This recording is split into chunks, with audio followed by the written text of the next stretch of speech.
if that occurs, I would be instructing the jury as follows. I want you to pay attention to the language I'm going to give you now. This is what I would tell the jury if you decide not to come. As you know, Mr. Monell was absent from the trial. You should not speculate about his reasons for that absence. You are not to consider for any purpose or in any manner in arriving at your verdict the fact that the defendant was not present at trial. That fact should not enter into your deliberations or discussions in any manner at any time. Mr. Monell is entitled to have the jury consider all evidence presented at trial. He is presumed innocent even if he is not present. You understand? That would be the instruction I would give the jury. You understand that? Do you understand that? I'm aware, but that doesn't resolve the issue. I understand that, Mr. Monell. That's why I tried to I made a communication link available to you in order to ascertain what was going on. But as I said, the most effective way to communicate to me is going to be through your attorneys. And if there are things that are that you are concerned about, or you're having some difficulties, communicate with them, and we will address them. You understand? I believe so, and maybe we can resolve this because I clearly didn't refuse to. That's what they would. Well, that's what, Mr. Monell. That's why I tried to make sure I could reach you directly. You understand? Not get it filtered through any third party. You understand? But remember that going forward, if that's what's reported to me, and you don't communicate to your attorneys to communicate to me what's really going on or what you're indicating is going on, I will determine that is a request to waive your right to appear. Do you understand? And the case will go forward. So I want to make it very clear to you that absent communication directly from your counsel to me about what may or may not be going on, if I am informed that you refuse to come over, I will deem that to be a waiver of your right to appear, and the trial will go forward. Do you understand? Yeah, I'm aware of that. Okay. So I'm establishing the ground rules here. I spoke to them previously in the resolution, so I'll do it again. And okay. That's what I'm saying. You got to communicate. If there's an issue, you got to communicate. All right? It's just beyond me. It's just simple, basic human necessities. Well, like I said, goes to your attorney, and if I have to get involved, I will. But the trial's going to go forward. Okay? All right. Very good. All right. Now, we have a proceeding this morning with regard to a 104 application on a motion from the defense regarding fingerprint identification. Is that correct? Yes, Your Honor.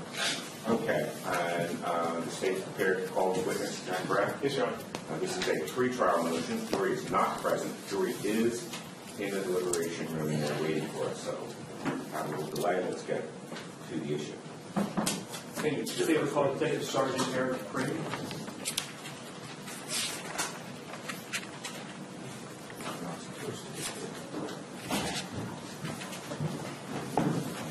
Judge, I always ask for a sequestration order if there's any other state's witnesses.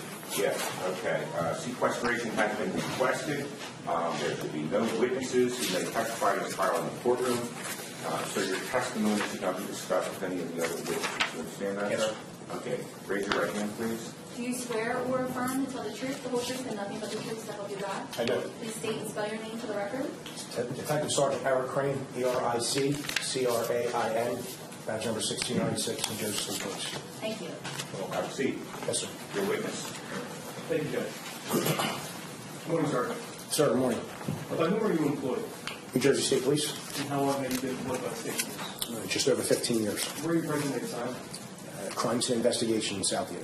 And how long have you been at crime scene South? It's been just over 11 years out of my 15. I've been, and could you briefly describe your responsibilities?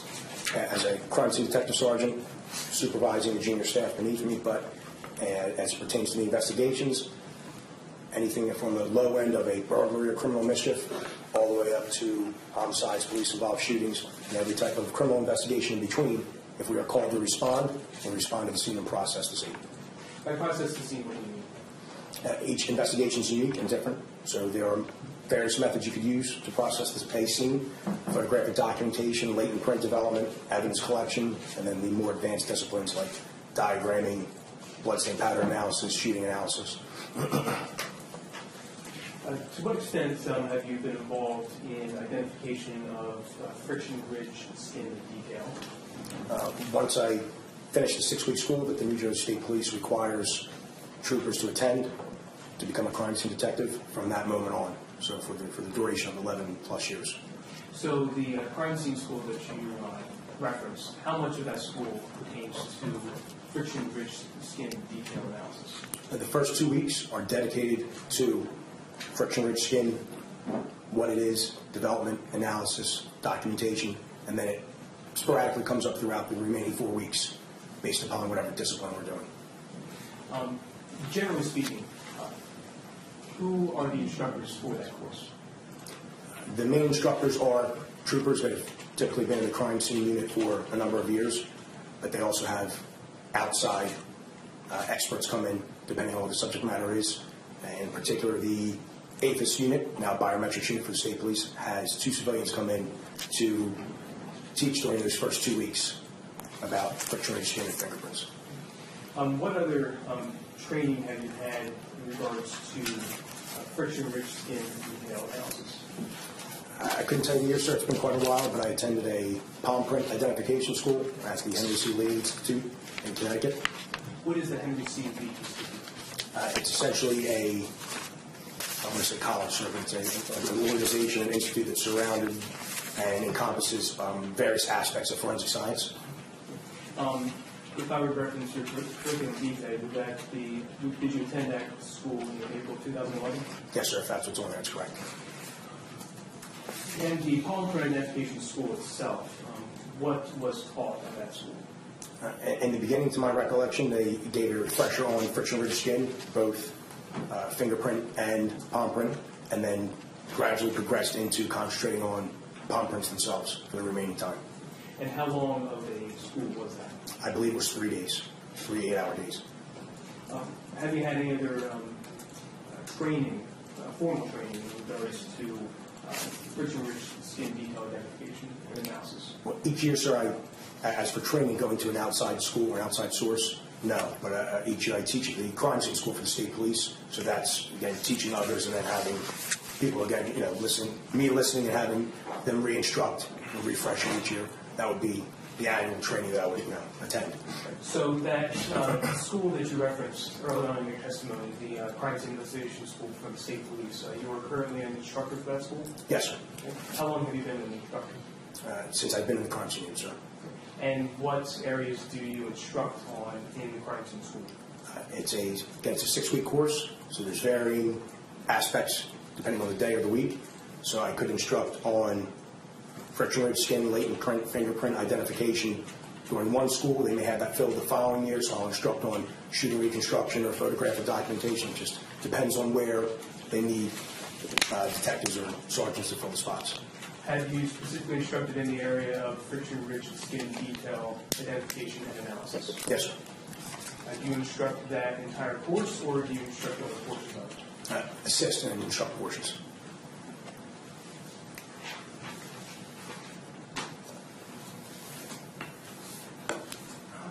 Do you also teach in other fashions in the field of crime scene investigation? Yes, sir. And where is that?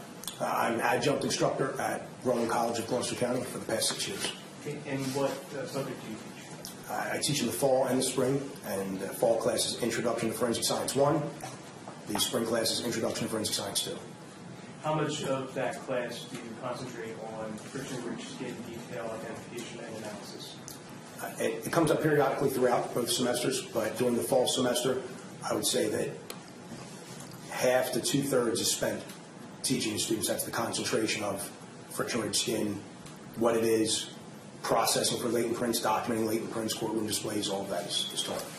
Do you actually instruct the students on a practical application of that specialty in technique and science? Yes, sir. It's not just a lecture. We actually, it's 2 nights a week, so there's also a lab that's involved. So I instruct the students, and they physically participate in, again, almost every aspect of crime scene work in a physical hands-on sense, and produce labs and type up reports for those labs. And do you review those reports? Yes, sir. In regards to that course itself, how long have you been teaching those courses at Rowan College? About 6 years. Have you yourself previously been qualified in the field of friction-ridged skin identification and analysis? Yes, sir. And how many times have you been so qualified? To my recollection, 2 times, sir. And where were those? Where have you been qualified? The first time was Cumberland County Superior Court for a homicide trial, and the second time was Cumberland County Superior Court for I believe it was a kidnapping case. And do you recall when those qualifications, you being qualified, do you recall when that occurred? I'd have to say, sir, between the years of 2008, 2009, and maybe 11 or 12, it's been quite some time.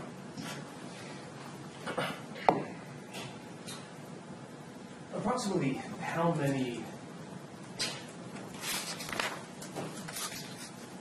cases have you been involved in that compose some kind of friction-ridged skin detail identification and analysis? I couldn't give you an exact number, sir. I would have to say in the multiple hundreds over the course of my time. And just for clarification, how long have you been working in the area and operating in the area of crime scene investigation? Again, so just over 11 years. Over the course of those 11 years, have you had the opportunity to conduct analyses between a latent print and a known print of an individual? Yes, sir. And what is the methodology that you follow when doing that comparison? Well, sir, leading up to, depending on the type of print that it is, whether it's being photographically documented, how it's developed, are you asking, I just want to make sure I'm understanding, are you asking what methodology is used once all of those steps are completed, and now I'm in the stage of analyzing what I have? Is that?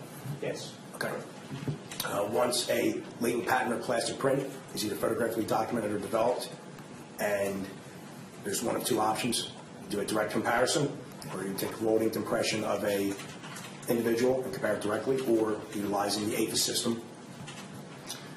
The methodology that's utilized for the New Jersey State Police, and to my understanding, forensic practitioners through the country, is the APHIS methodology. So during the initial phase, the analysis phase, I'm going to look at the latent print this is obviously prior to submitting it to APHIS. If I develop a latent print, or document a print, I'm going to examine it to see if in fact I believe it's friction-ridged skin.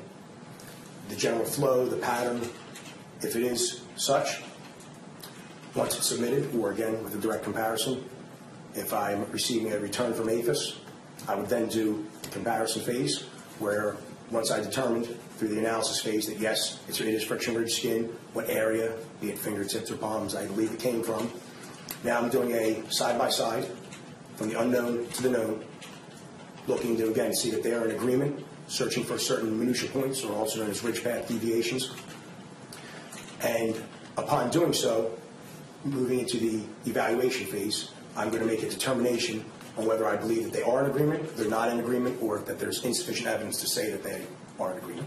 And then the final stage of the ACV is the verification stage, where I give the latent and the known print to a experienced latent print and certified identification specialist, be it in my own organization or outside, and they conduct the whole ACE portion of the ACV process, again, as an independent set of eyes.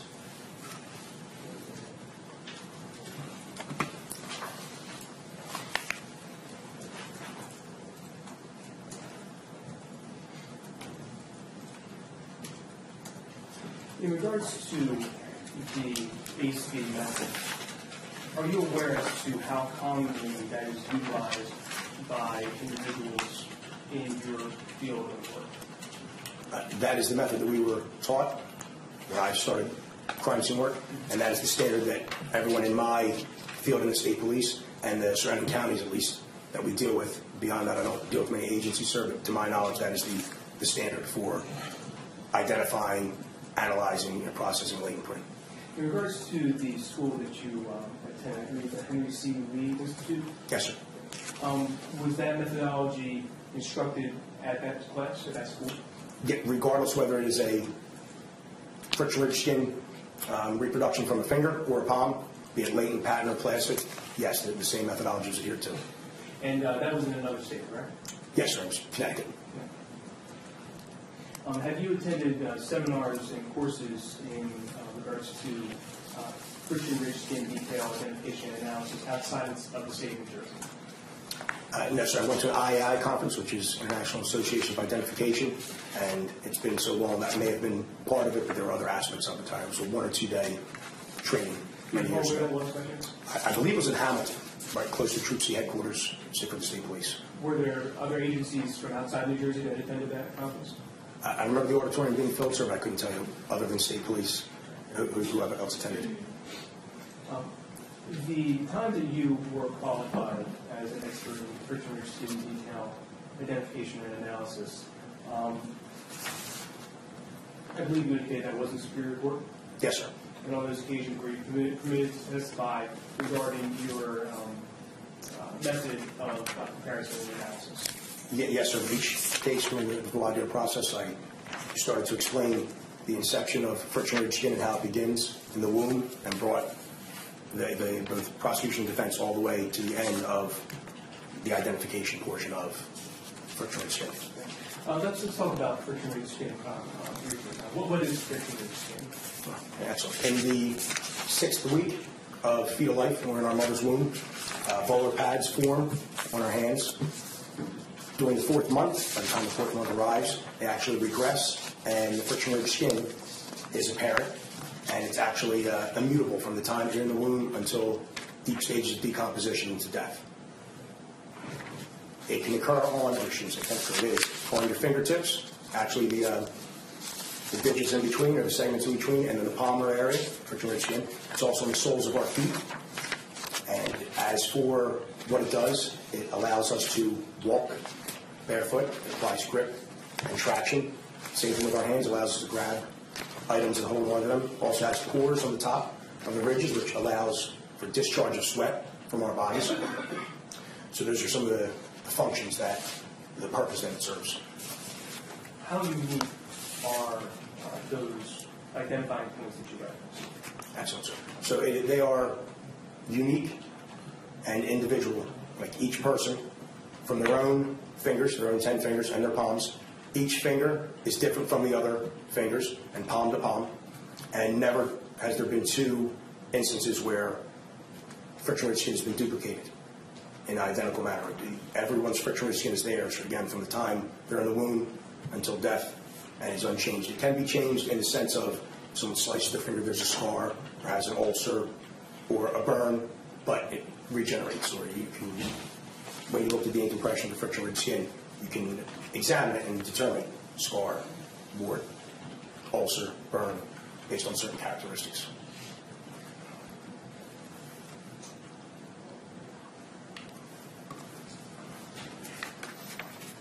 I just want to go back briefly to that course that you teach at Roman College. Do you use periodicals, books, textbooks, things of that nature? There is a book that's assigned to the class, sort of an instructor manual that we teach out of, but I have, I don't want to say carte blanche because that might be too extreme, but I have the ability to bring in the stuff that I've learned from the state police that may only be briefly in the book. As a matter of fact, the friction ridge latent print work that's in their book is lacking. So I bring in my own material from learning through the state police and doing this for 11 years and constructing class that way. Do you know whether or not the textbook that you utilize and that you expand upon, whether the book itself contains any reference to the ACV analysis methodology? I believe it does. I couldn't tell you what page or chapter, sir, but yes, that's one of the brief areas that it discusses.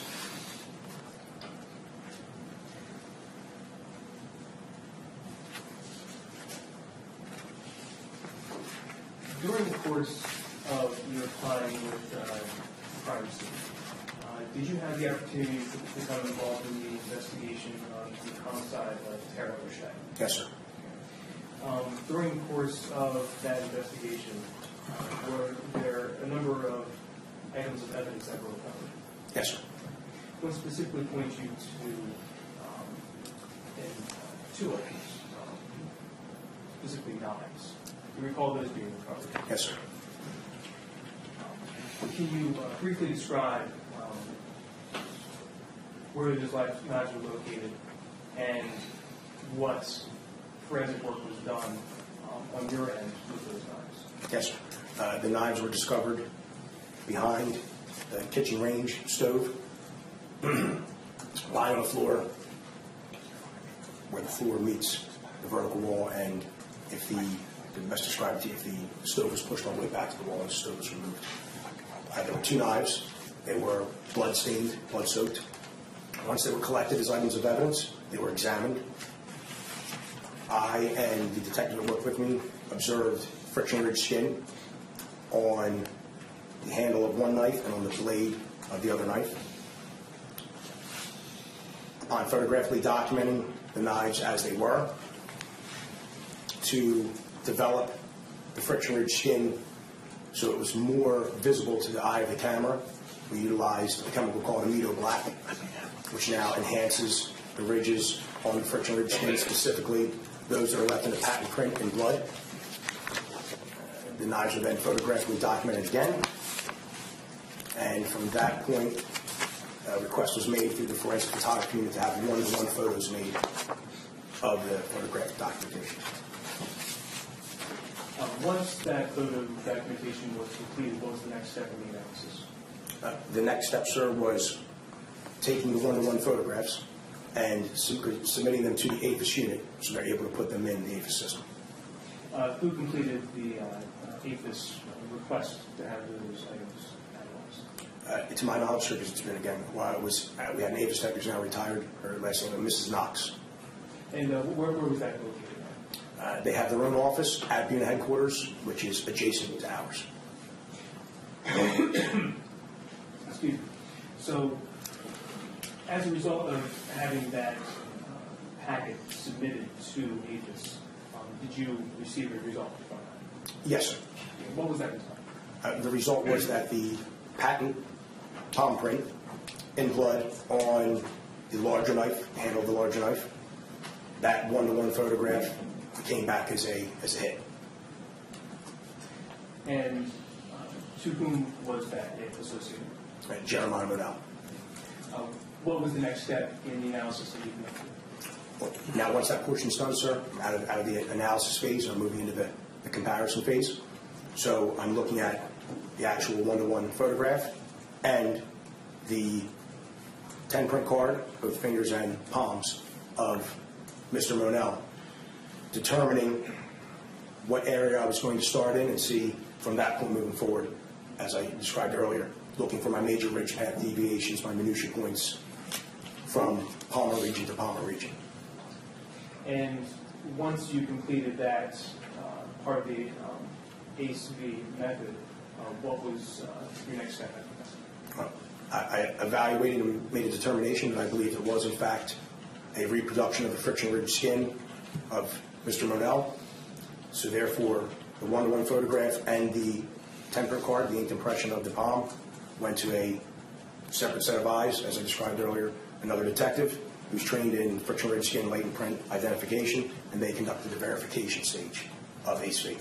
And what was the result of that verification? They concurred with my decision or my determination that, in fact, it was a reproduction of the friction-ridged skin of Mr. Monell.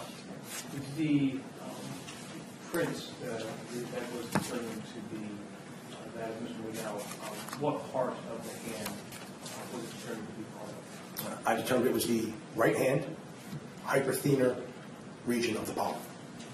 And just for reference, what is the hyperthenar region of the palm? Sure, sir. So the palm is broken down, as we were taught, into three regions. You have your interdigital area, which is the top, that separates the other two regions from your fingers. You have the thenar, which is adjacent to your thumb, and then your hyperthenar area, which is adjacent to the thenar. Before I show you something that was prepared for purposes of your testimony, ACV itself, how long, to your knowledge, has ACV methodology been utilized by experts in the field?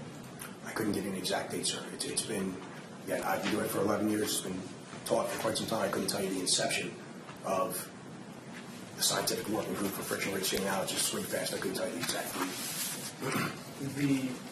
You just mentioned something, swing fast. What is swing fast? It's a scientific working group for friction ridge skin analysis and identification. Is that a statewide organization, nationwide organization?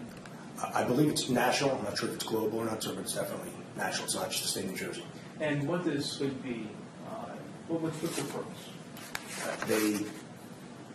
To my understanding, they set. I'm sorry, SWIG state. Sorry, that's okay. Sorry, we meant the organization sets standards and guidelines for going through the process of identifying, I should say, recognizing, identifying, be able to make friction ridge skin analysis identifications. And are you aware of their protocols and procedures? Verbatim, sir? No, I just understand, again, how I was taught through the HV methodology that it's systematic, methodical, slow, and that each and every print, regardless, we adhere to that HV methodology regardless of latent print, patent print, plastic print.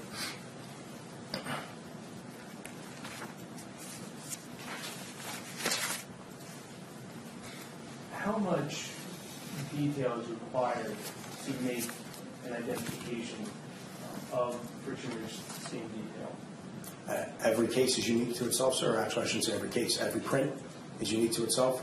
There could be one where it is a latent print is just as clear and is developed properly as a rolling impression on a temperate card, where there may be others that have pressure distortion or may not be full prints, like a full thumbprint, and it just depends. Every case is different. It could take, based on the examiner's experience, it could take a few minutes to, I've had some that took a few days, so, of work on it, so it just depends. The methodology that you utilized, sections of the homicide of Tara O'Shea, do you recall approximately how long it took you to make that initial identification of the criminal's print? Once I received the packet back, so I couldn't tell you exactly, but during the course of one shift. And how many points of identification were you able to locate in looking at that print? There are numerous points, sir, on the print, but I stopped my identification, I should say my comparison phase, at 25. Why did you stop at 25? Well, there is no minimum or maximum number that a forensic practitioner needs to make a identification, be it on a latent or a palm. Our APHIS unit utilizes 9 or 10 for the finger and 25 to be submittable to the APHIS, so we try to rise to their level of acceptance. Even though I don't need them to make an identification, we try to achieve that with each identification we do. Did you rely yourself on the response from APHIS in your conclusion? Well, yes, I received the packet and the inked impressions, the temperate cards, and then conducted the ASV process from there. What I mean is, was your opinion formed, or did you form your opinion because of the identification made by APHIS? No, sir. Whether I make an identification or a non-ident to say that no, it's not an agreement, I don't believe it's the same person, that is completely separate from them putting a latent or patent print or picture in and getting a hit back. Have you yourself ever been in a position where you received information from APHIS that APHIS believes it's one particular individual? However, upon your analysis, you come to a conclusion where there's no identification that can positively be made? No, sir, not through APHIS. There's also circumstances where a member of law enforcement or a trooper will bring in latent prints that they developed on scene at whatever type of job that they were at, and they think that this particular person may be a suspect. They'll give me the temperate card. This has happened, I couldn't tell you, maybe half a dozen times over the course of my 11 years. And they say that they feel through their interviews this is the person, but they're not in the APHIS system. So I would do that direct comparison, as I previously explained, and I've determined that it's not the same person. The ASV method, based on your experience and your training and your prior experience, To your knowledge, is that an accepted method by other experts in your field? Yes, sir.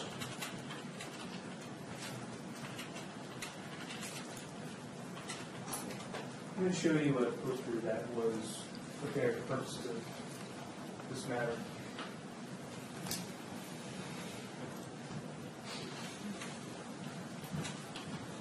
It's marked as S-158 for identification. You recognize this poster, sir? Yes, sir.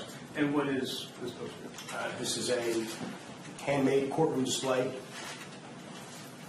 with the major ridge path deviations or the points of minutia from the rolled palm print, the known on the left, and the patent palm print, which is a photograph, an 8x10 photograph of the patent palm print in blood on the handle of the knife. So the image that is on the right side of this poster, where did that image come from?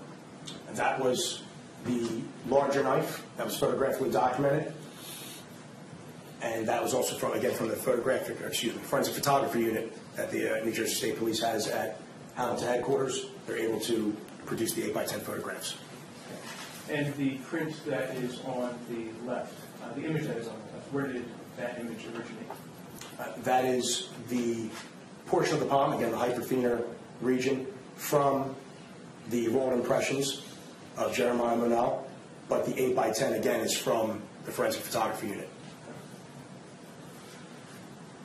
Are these two images reproductions of the images you utilized in making your, in conducting your analysis in this matter? Yes, sir. The one on the left was the exact card of the rolled impressions of the palm, and the one on the right is, again, the photographic documentation from the handle of the knife. I would note that there are several letters surrounding each image. What are those letters? Each letter, sir, indicates a different point of minutia, or again, major ridge path deviation, that are identical in each print. Can you go through the methodology that you utilized in comparing these two prints and coming to your conclusion? Sure, sir. So, before, obviously, the courtroom display is made up, I would have the inked impression, the rolled inked impression on the tempering card, and my one-to-one photograph. Again, going through the entire HB process, not to be repetitive. Analyze it to see if the flow is the same, if it's consistent with what I believe to be a palmar region, right, before I even get to a comparison or evaluation, make sure that I believe that they're in agreement to that point. Again, then going into the comparison, I typically find a starting point that is identical, and utilizing that starting point, do a ridge count from that point out through the palm, out through the finger, to find if, or if not, there are coinciding or exact matching minutia points in both known and unknown. And again, how many points did you identify during the course of your analysis of those impressions? In this particular case, sir, I stopped at 25. Can you describe each one of those identifying points that you located on the two impressions? Would you like me to read the bottom, so what each letter is what you're asking? What each letter is and what that means. Certainly. So there are multiple types of points of minutia, or major ridge path deviations. So again, as I started with A, in this particular case, it happens to be a short ridge, which is essentially a ridge that does not run all the way through the print. It's just a shorter ridge sitting by itself. And then from there, finding it in the unknown, then finding it in the known, going from that point out to each additional point all the way around until I reached the indicator of Y. There were multiple ending ridges, a dot, two bifurcations, and a short ridge that I identified. What do you mean by bifurcation? A bifurcation, sir, is when a ridge actually doesn't fork hard, but it separates softly and becomes or runs into two ridges. And you mentioned also the dot. What is a dot? A dot is also known as an island. It's essentially, if you were to imagine that short ridge taking just the tip off the short ridge, it looks like a small circle or island in the friction ridge skin. From your experience, how common are dots? Dots are, if I had to give you a span, sir, dots are right in the middle. Any ridges are very common. As you go through all the way up to a spur or trifurcation is very rare. I would say a dot is probably, it's not as common as an ending ridge, but it's not as infrequent as a trifurcation or a spur. So, again, going through your analysis and making these comparisons, you came to the conclusion that, what was you found? Prior to creating the series, you mean overall? Overall. Okay. That the patent print in blood on the larger knife was in fact a reproduction of the friction ridge skin detail of the hyperthenar region of the right hand of Jeremiah Monell. And is that a conclusion and opinion that you have within a reasonable degree of probability? Yes, sir. Judge, I have nothing further. However, I would ask that Sergeant Crain be qualified as an expert in friction ridge skin detail identification and analysis. I'm going to commit voir dire on the qualifications. Certainly. Mr. Perry.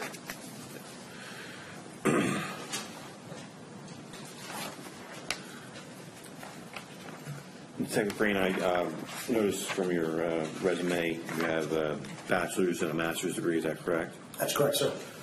You don't have a degree in forensic science, right? No, I do not. Have you ever conducted research in the area of print comparisons? Meaning like reading periodicals, sir, or books? Just, is that what you're saying, conducting research? What type of research do you mean? Well, have you conducted your own research? Like if I've been published, sir? Or like Yes. just like, no.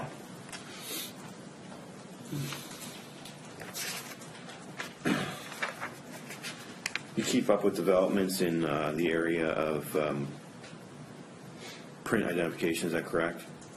Yeah, pretty much weekly, sir. We're actually out doing the job. So the training comes from doing the actual work. So you're familiar with the PCAST report? I've heard of it, sir, but I couldn't tell you what was in it, no. The President's Council of Advisors on Science and Technology, Forensic Science, and Criminal Courts. That was a report to the President of the United States from 2016. I know what you're talking about, sir, but again, I haven't read or studied it. One purpose was to identify what steps needed to be taken to ensure the validity of forensic science, right? As a basic understanding of what the PCAST report was? Yes, sir, based on what you're explaining, yes. And fingerprint comparisons were discussed in the report, to your knowledge? Just forensic work in general, I don't know the specifics.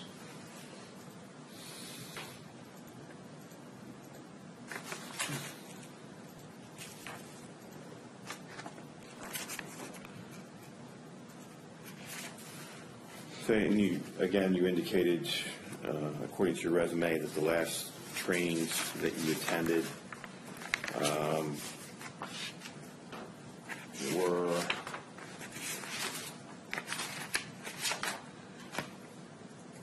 in 2011 and 2009. 2011, the Henry C. Lee Institute Palm Print Identification School. And that was the last official class, yes, sir. And before that, the IAI conference in October of 2009. Yes, sir.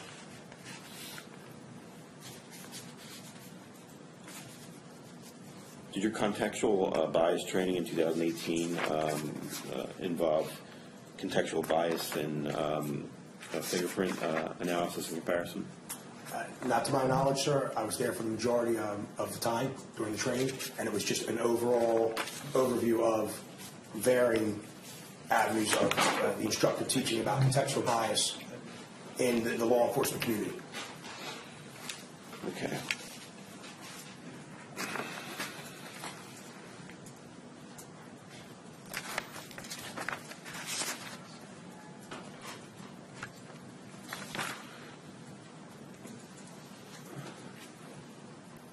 Your lab is not accredited, is it? My state police lab? Yes. So the last time I understood it was ASCLD certified, but I'm not there as a member of the lab, so I couldn't comment directly on it. So you don't know whether your lab is accredited? I believe it still is, yes. But you don't know for sure? Well, again, sir, I'm not in the forensic lab. I'm not a forensic scientist. The last, I was under the understanding that we're still under the accreditation for the time being.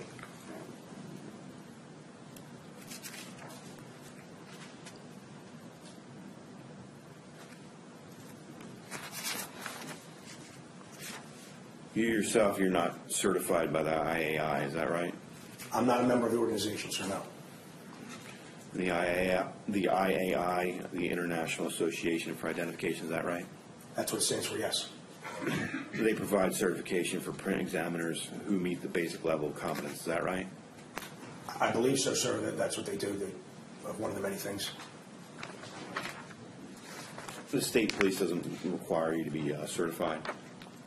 Through the actual school, sir, yes. We have to take the 2-week school in the crime. We have to be there for those first 2 weeks. Otherwise, we are not allowed to process for latent prints, make identifications. That's correct. But that's only an internal accreditation. That's not our certification. That's not an outside certification. No, sir. State police is not an international organization now.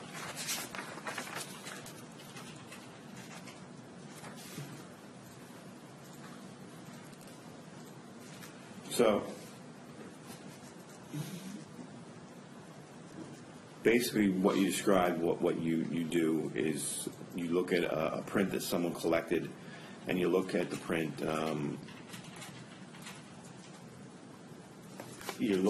to see if there is a friction-ridged skin that might yield a matching or identifying print. Is that correct? When those are was from someone else, I developed my own latent prints to my own photographic documentation. But yes, with the ultimate goal of seeing if it is even friction-ridged skin, if there is enough detail to attempt to make a comparison, and then if so, once I make a comparison, determine if it is or is not, or insufficient evidence to say that, to go either way, to say that it is a reproduction from the same person, and then again making my determination for the evaluation phase and handing it off for the verification phase.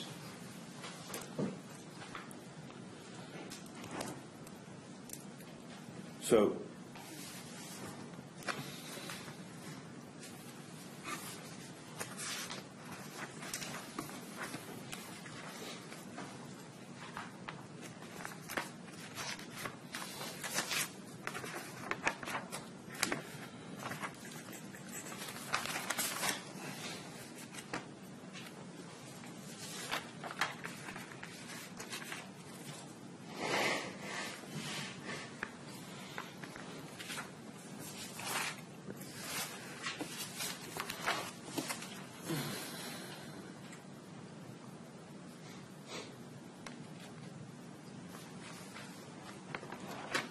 So the print you sent to the APHIS lab,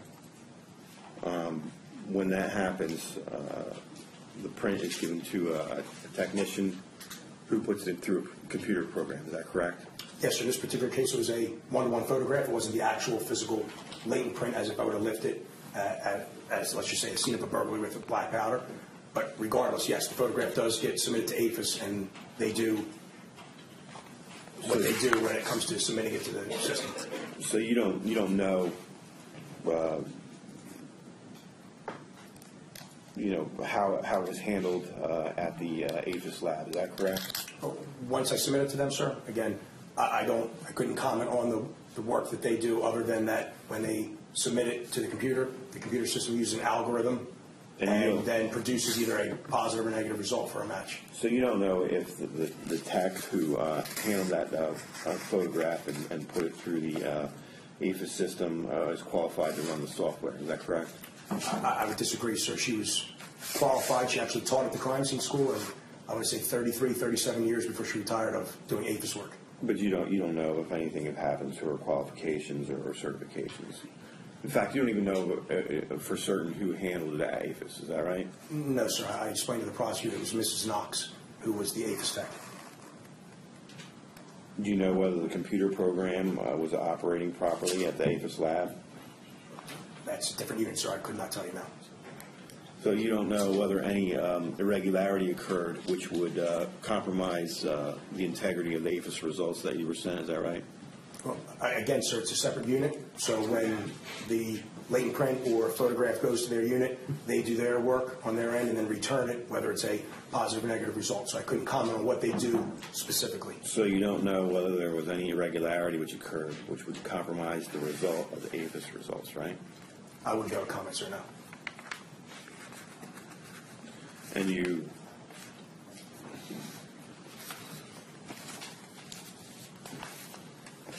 got the APHIS results back, and there was an indication on the cover page that there were 40 points. Is that correct? That's correct, sir. Okay, so you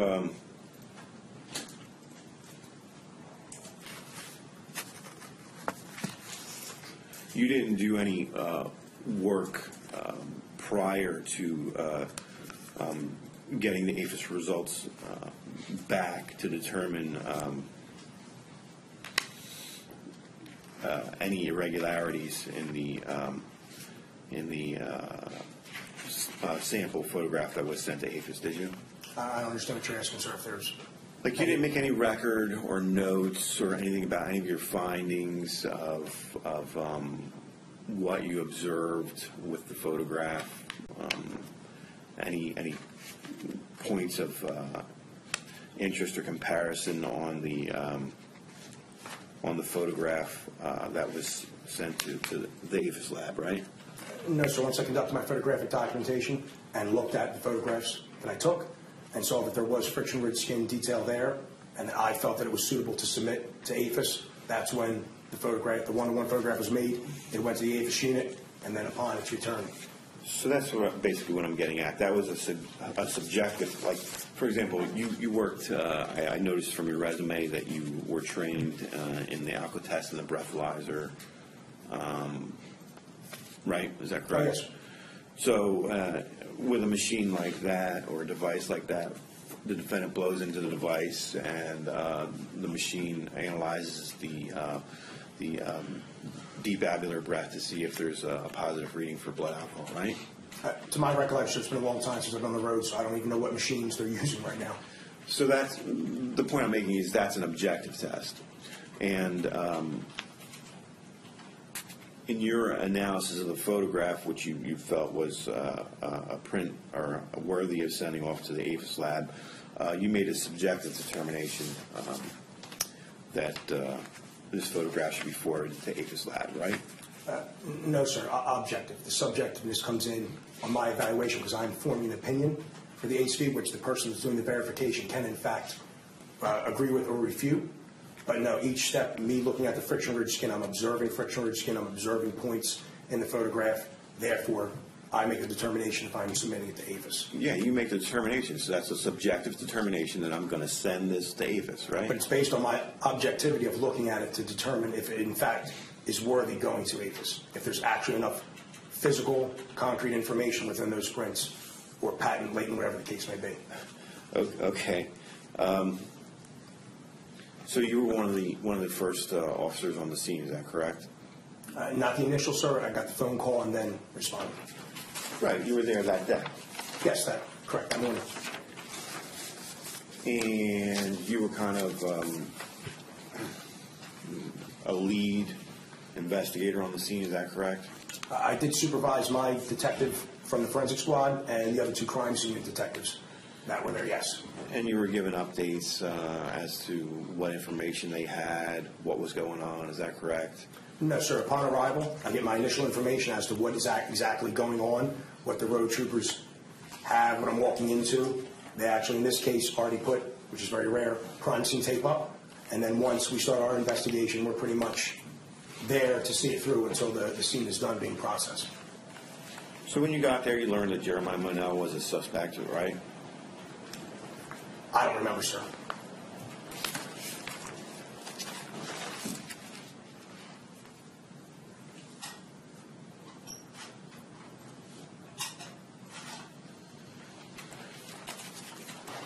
So prior to submitting the fingerprints to APHIS, by that time you knew that Jeremiah Monell was a suspect, is that correct? Prior to submitting them, it was yes. Okay. And you had, again, on the date and time in question, had witnessed the scene, is that correct?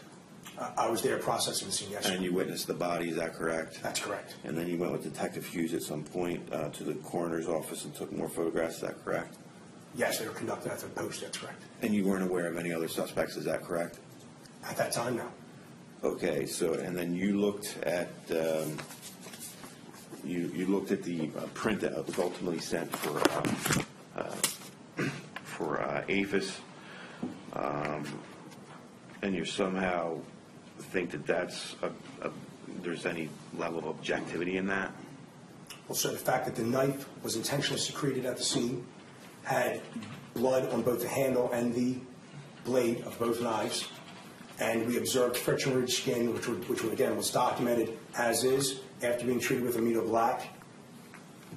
That's how I came upon learning of the friction-ridged skin on Good. the two knives. So it wasn't your objective evaluation that this should be sent for APHIS review, is that right? No, sir, I disagree with that. Okay. Well, we can agree to disagree, I guess. Sounds good, sir.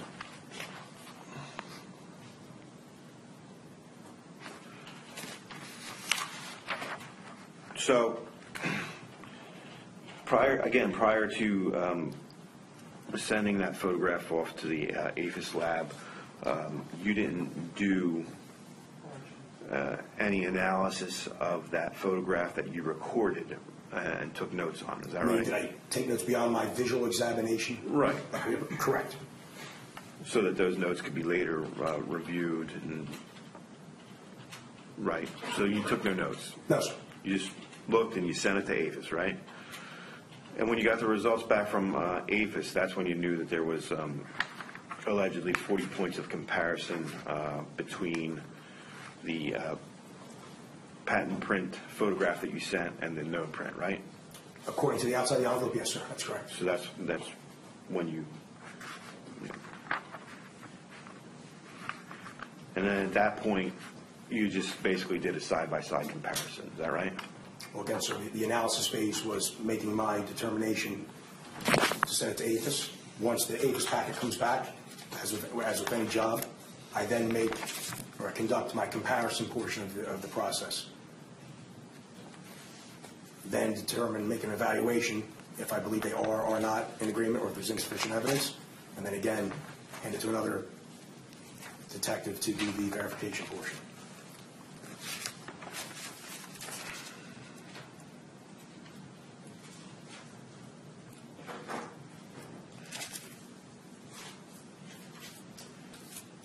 So again, and I don't want to beat a dead horse, when you get the APHIS packet back, and there's a suggestion that there's 40 points of comparison that would lead to the conclusion of a match, you take the two, and you basically go back and forth, and you look back and forth at each. Is that right? Well, I visually examine both during my comparison phase. I find points in my unknown, in this case a patent print, and then seek it out in the known from the APHIS packet, yes. Did you take any notes or write down any record of what you saw in your comparisons? No, sir. Again, doing the actual comparison phase, finding point to see if they are in agreement. So that would be correct. Like earlier stated, I didn't have notes.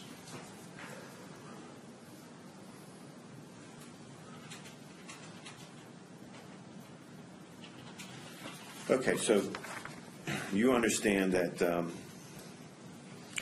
if there's a real difference between the known print and the crime scene print, if there's one real difference, then it's an exclusion, right? If I find that they are not in agreement, that's Yes. correct.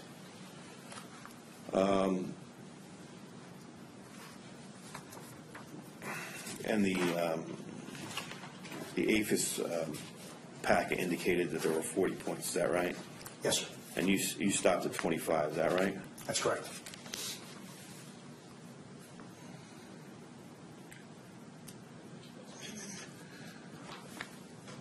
Now, the APHIS packet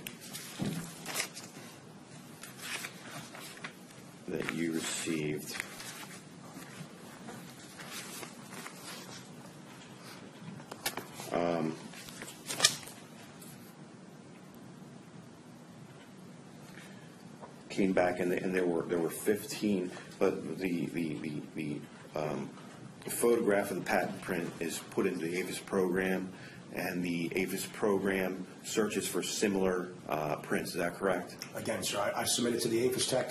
I could not comment on what they do specifically, other than that I know that. No, but I'm just saying, different than what the tech did or did not do.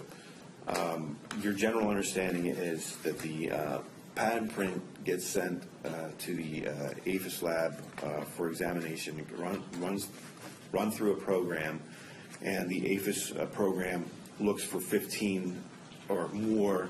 In this case, it was 15 similar matches, right?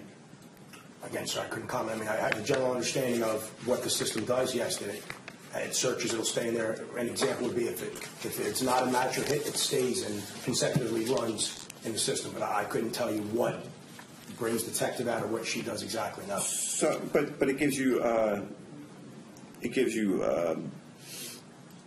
other matches for comparison purposes, correct? Typically, there's a candidate list, if that's what you're asking, sir, and Right. then there would be an ident and then non-idents underneath. Well, can I approach the witness? Yes.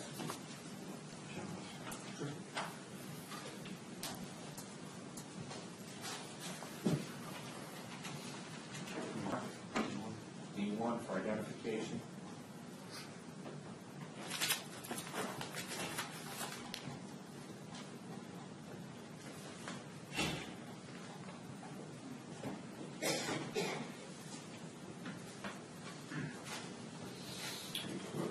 Sure, sir.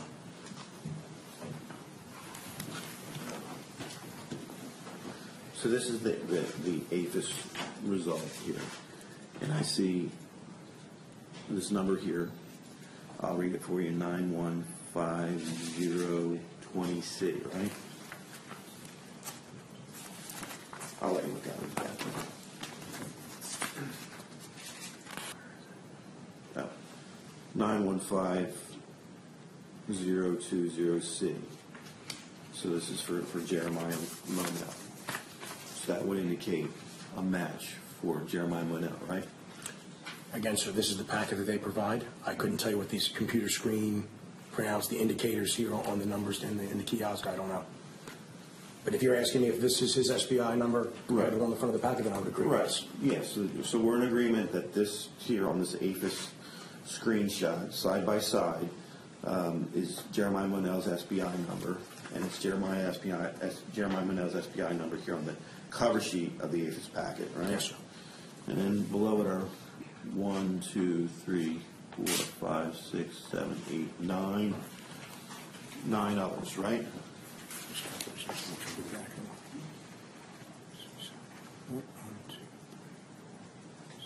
Eight others, sir. 8 others. He's the all next right. 9, yes. Okay, 8 others. So Jeremiah Monell was at top, correct? Yes, sir. And that's the one you looked at, is that right? That SBI number, which belongs to Jeremiah Monell, which is part of the packet, yes, sir, that's the information that I used to make my identification. And you didn't look at any of the others for comparison purposes, right? No, sir. Okay. But there were others to look at. Again, so what APHIS does, I couldn't tell you in the sense of how the computer system works. But again, typically they will provide the candidate that the system has the confirmation hit to, that it is up to me to make an identification or not.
approach again.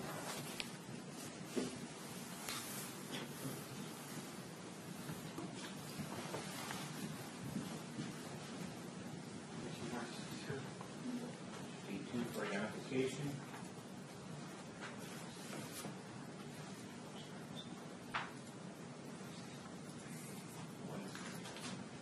This is the match report from the APHIS leading match report.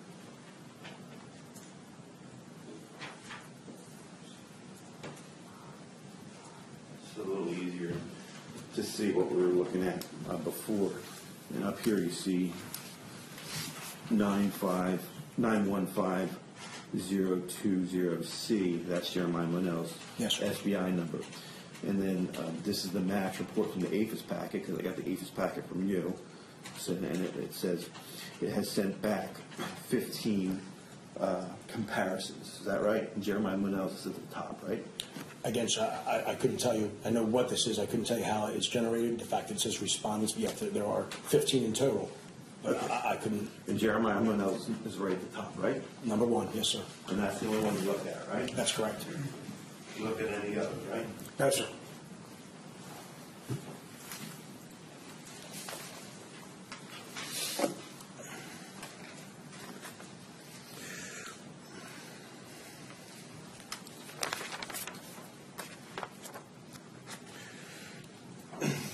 So again, you testified earlier that if there's any real difference between the patent print and the known print, then that person is excluded as a suspect. Is that correct? If I find during my comparison stage, sir, that they are not in agreement, Well, if there's correct. one real difference, just one real difference, then that excludes that person as a suspect. That was your testimony, right? no, sir, I would never have testified that if there's one point that would discard everything. It's the, again, I feel like I'm being repetitive, so I apologize. During the analysis phase, is the flow there? Is it in fact friction-ridged skin? Are there visible points? During the comparison phase, doing my side-by-side comparison. The evaluation phase, making the determination of yes, it is, no, it's not in agreement, or there is insufficient evidence or information to make a determination. And then again, for the verification, that's the process. So you doing a side-by-side comparison, you're the one who determines whether or not there's any real difference. Is that correct? I determine if they are in agreement or not in agreement. That is correct. Okay, and you say that someone reviews your findings. Is that correct? In this case, it was Detective Hughes. Is that right? Not review, sir, does the actual whole ACE portion of the ACE process, again, independently. That is correct. Right. He checks your work, right? Again, he's not reviewing like a supervisor would. He's conducting his own analysis, comparison, evaluation of, in this case, a patent print. And before that happens, he knows that you believe that that's a match, right? Otherwise, it wouldn't go to him. Right, I conduct my independent ACE fee again, and then he conducts his independent ACE portion of the ACE fee and makes his determination. That's correct.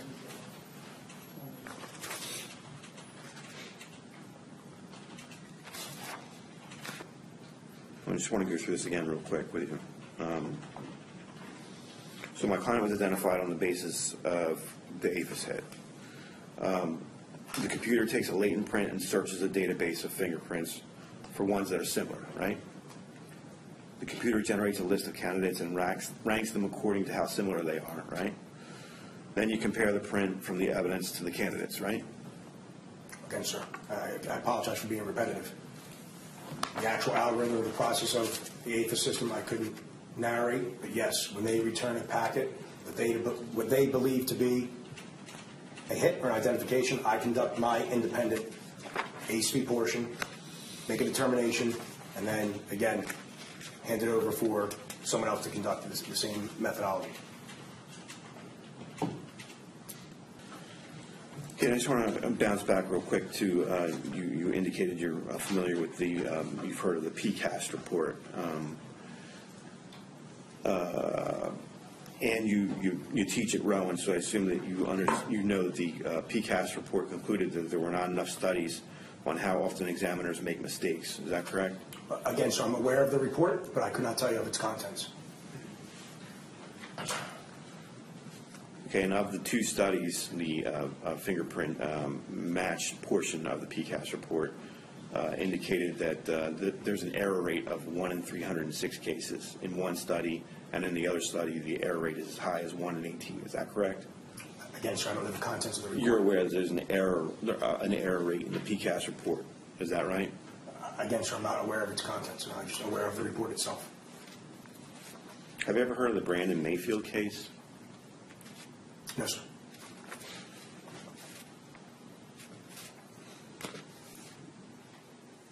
So you didn't write down anywhere why you think the patent print and the known print were a match. Is that right? You didn't write that down anywhere.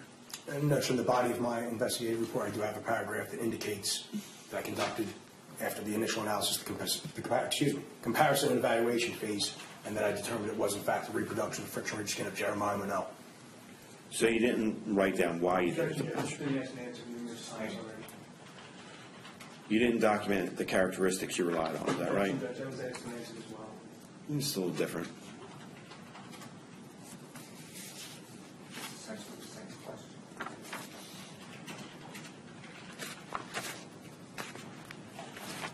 Could be phrased differently, though,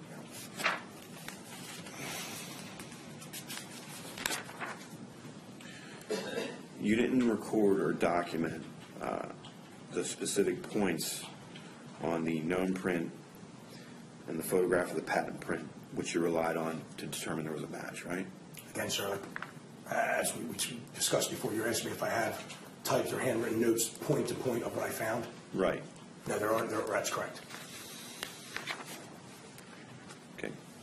You can't say whether there were any fingerprints of any kind on the knife prior to December 18th. Is that correct?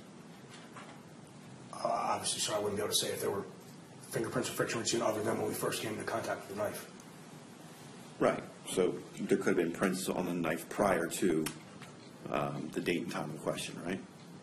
I couldn't say, sir, yes or no. Again, they're not. You're not able to determine the age of prints, right? That is correct. You're not able to determine the age. And there's Of a latent print. people that live in the house. Is that right? What was that again, sir? I'm And sorry. You were aware of the fact that there were several people that lived in the house, right? Yes, the victim and I believe multiple children lived in the home, yes. So what questions I have? Redirect. Thank you, briefly. The type of print that was found on the knife, how would you categorize that print? Meaning what type of print it was, sir? Is that what you're asking? It was a patent print. And what is a patent print? A patent print is when the friction-ridged skin, regardless of the region, comes into contact with a foreign substance, such as grease, oil, blood, prior to touching another substrate or surface and depositing, reproducing that friction-ridged skin on that surface. The print that was located on the larger knife, what substance was that? I believe it to be blood, sir, but I don't have obviously the lab report in front of me. Suspected blood.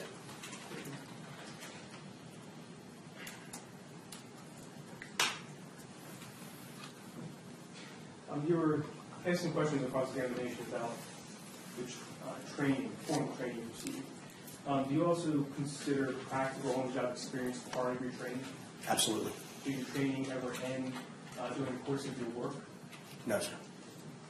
Would you classify it as ongoing and continuing? Yes, obviously it's not constant, meaning it's not just fingerprints and photographic documentation. It's just the job in general is 24/7. So yes, it's ongoing and continuing. But your training in regards to your analysis of friction-ridged skin detail, does that end once your class is over and you leave the class? No, sir. So it continues through the course of your work in your employment? That's correct.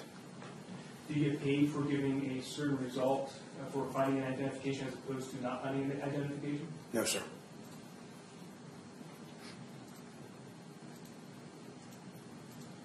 When you had your initial crime scene investigation school training, you indicated that you conducted print analysis once the course was completed?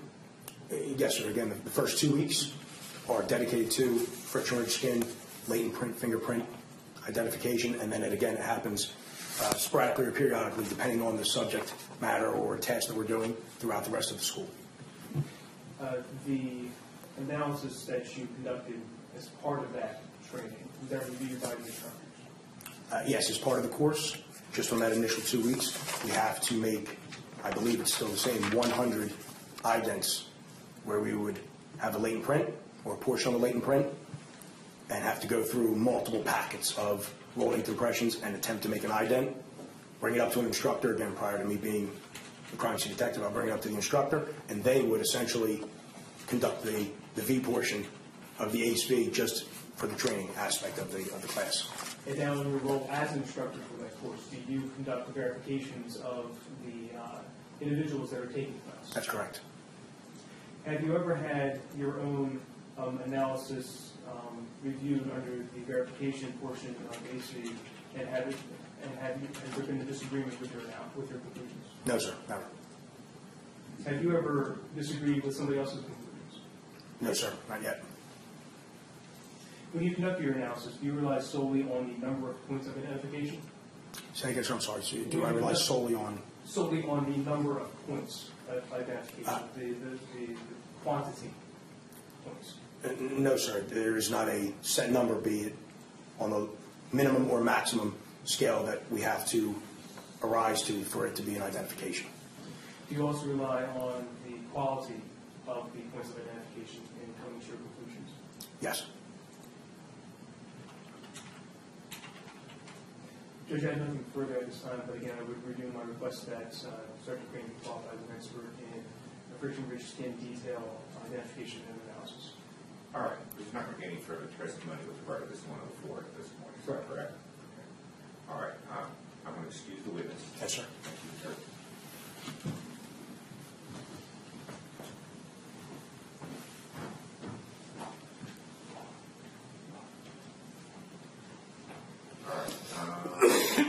Your application, I'll hear you with regard to the admissibility of the testimony of Inspector Sergeant Crain. Judge, I think that this testimony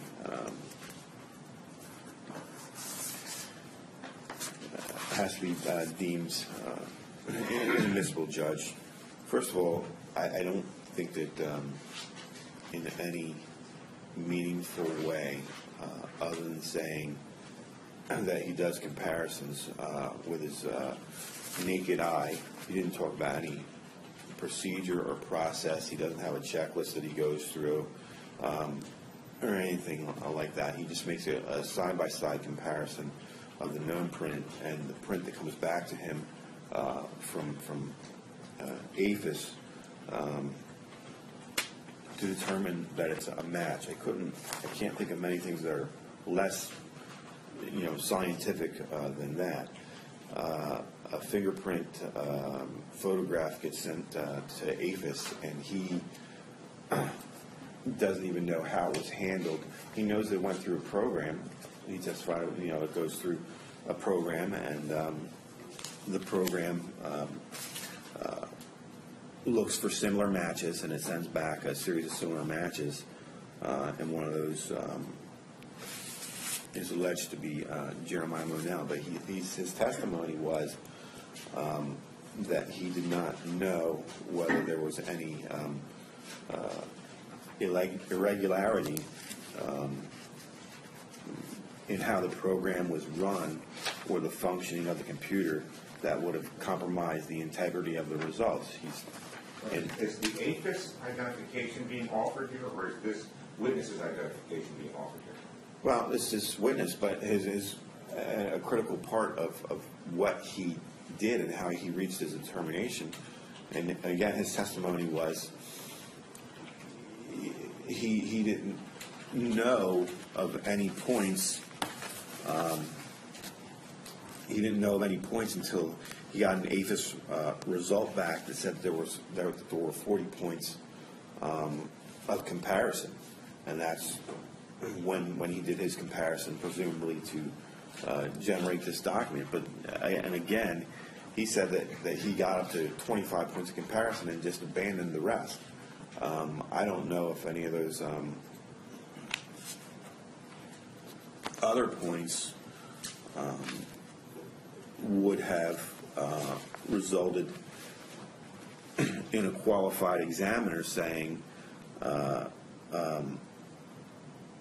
that this is a real difference, which results in exclusion or precludes Mr. Monell as a possible candidate for the thumbprint, because he simply just didn't do them all. And again, he doesn't know. Again, he can't lay the foundation for the results that came back to him from APHIS. Without having that technician here to lay the proper foundation, the results that he relied on are completely unreliable. I think that the judge, his testimony and the fingerprint evidence have to be deemed inadmissible. Thank you. Question.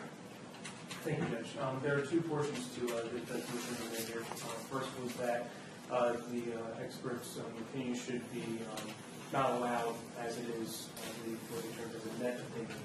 Based on the testimony today, Judge, I would submit that there has been a sufficient basis, and the testimony shows that his opinion was based on facts and the grounds for that opinion had been established through that testimony.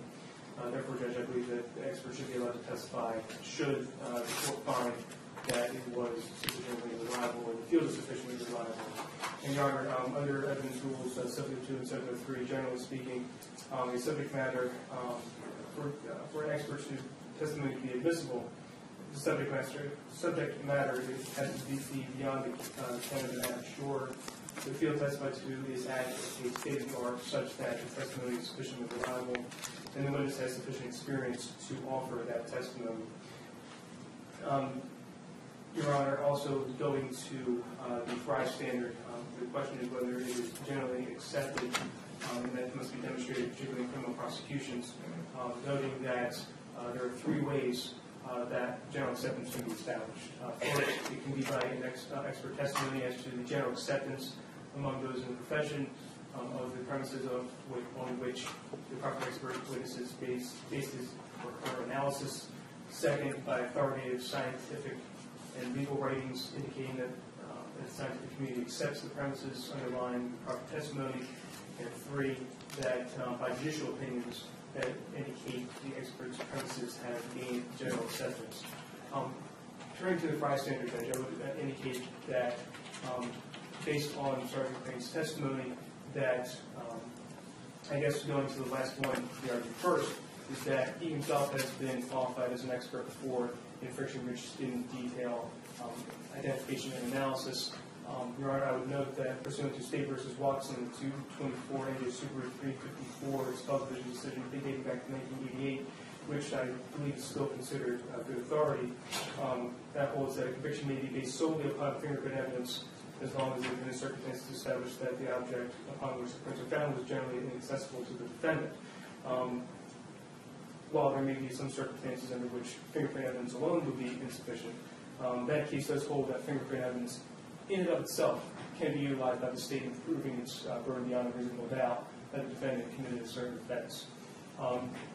Sergeant Crain also testified regarding that the method by which he completed the analysis, the ACB method, is generally accepted. It's taught throughout the state. It's taught by the state police. He teaches it himself, not only through the crime scene investigation school provided by the state police, but also through his instruction as an adjunct professor with Gloucester College. Rome College, Gloucester County, yes. He has also attended a seminar out of state in the state of Connecticut for specifically palm print identification and analysis, and that ACB method was utilized through that instruction as well. Therefore, Judge, I would submit that the methodology which Sergeant Crain utilized in this investigation does have a general acceptance in the scientific community, and particularly in this field. And therefore, Your Honor, I would ask that the court submit or admit or allow the testimony of Sergeant Crain, both as not having that opinion, but actually basing his opinion on facts, and also in compliance with Rule 702 and 703. Thank you. All right, the application as it was identified yesterday at the initiation of this motion was a multi-part application to the court with regard to the admissibility of certain palm print identification evidence that has been produced in discovery to the defense. The first identified issue was that the report as submitted was a quote-unquote net opinion with regard to the conclusions reached therein. The second was that the procedures utilized were overly suggestive of the result and not generally accepted procedures were utilized for the purposes of the identification. Implicit in this is the issue with regard to the qualifications in terms of this particular witness as an expert for the purposes of testifying. I might address that first. I do find that the testimony of Detective Crain is, I found him to be credible in his testimony. He found his qualifications 11 years in the crime scene identification unit of the state police, 11 years as an instructor with regard to crime scene analysis and specifically friction ridge analysis.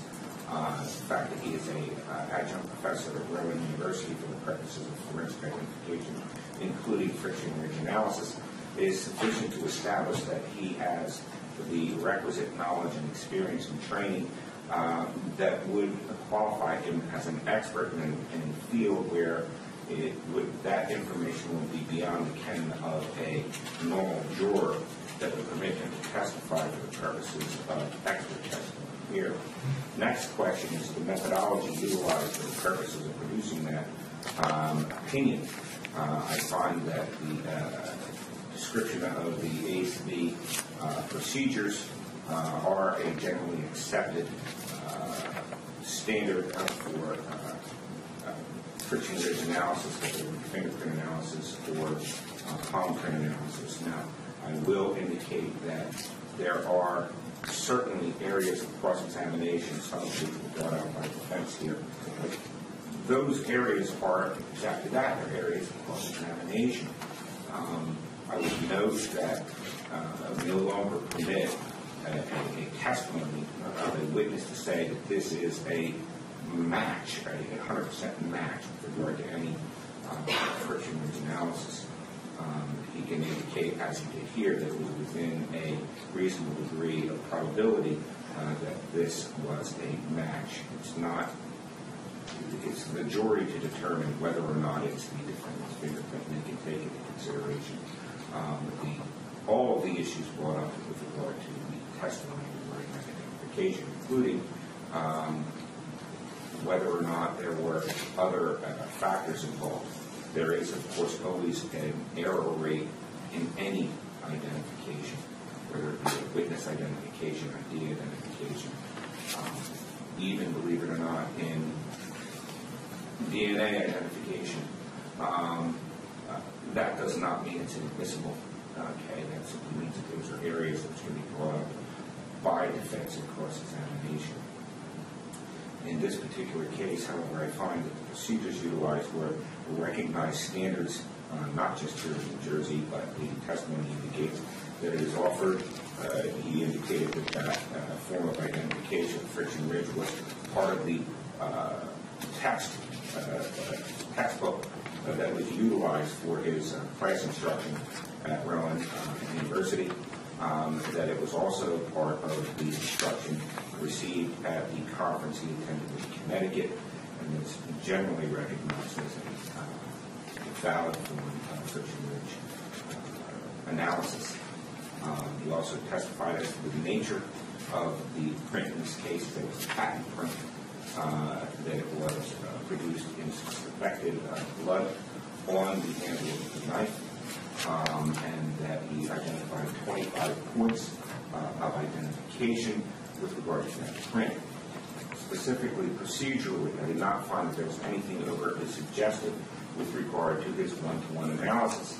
His testimony wasn't, I find that testimony credible, that the print was developed from a knife that was located in search of the victim. It was found behind a stove in the kitchen in an area that would not be immediately visible. Through just walking through the room, we had to remove the stove in order to find it between the stove and the wall. The print itself was photographed, a copy of which was presented here. I didn't get the identification marking on that exhibit. Yes. So I know it's to my district. It's 150. 158. And it showed a comparison to a roll palm print obtained from the defendant. The suggestion yesterday was that they went immediately to a roll palm print, compared the two, and made a conclusive identification. Well, that's not what I thought happened. What happened was, once the print was identified, it was submitted to the APHIS system. The APHIS system returned a number of hits identified on the cross-examination of 15 potential contributors. However, they appear to have been ranked, with Mr. Monell being identified as the top identified contributor and under 40 points of identification. And the defense makes many criticisms of whether or not that APHIS system was properly used, and suggests that maybe the state would have to call a witness to testify that that was done right. I disagree. The question is the procedure. The APHIS system was only done for the purposes of initial identification, for the purposes of actual identification. What do I mean by that? Certainly they had a suspect at the time. They didn't run to Mr. Monell's print in order to do the identification. They submitted the print. APHIS independently brought back Mr. Monell as the primary suspected contributor of that print. Thereafter, they did the identification. There may be cross-examination on, well, he didn't look at the prints of the other 15 individuals who were identified, and that's certainly something that we brought up in the cross-examination. But it does not render the testimony inadmissible. I do not find that the procedure was flawed or overly suggestive. It was reasonable. APHIS exists for precisely this reason.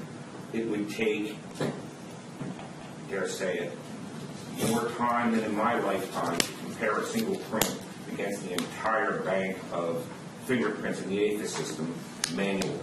That's why the APHIS system was created. We're not relying upon the APHIS identification. It's just a step in the procedure to ensure that there isn't any overly suggestive processes utilized here.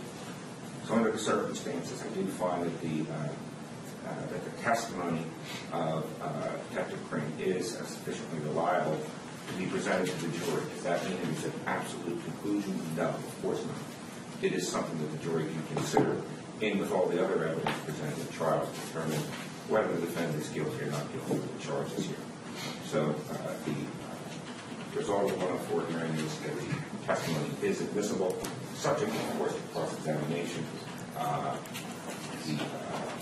Detective Crain is qualified as an expert. That should probably, however, be done again in front of the jury, so the jury can better understand the nature of the expert testimony. Okay, the jury has been waiting and waiting. I want to bring them in. I want to at least get through my initial instructions, and we'll do the opening arguments after the lunch break. So however long my initial instructions take, after that we'll break for lunch and begin with opening arguments thereafter. Judge, I'd like to place on the record, there were some other issues that I was going to address in a 104 hearing. Okay. For the purpose of the record, the prosecutor and I did address those issues. One of them being the fact that Detective Crain and Detective Hughes, who has not testified at this point yet, both would be playing, I guess, dual roles as... Is he the one who did the other identification?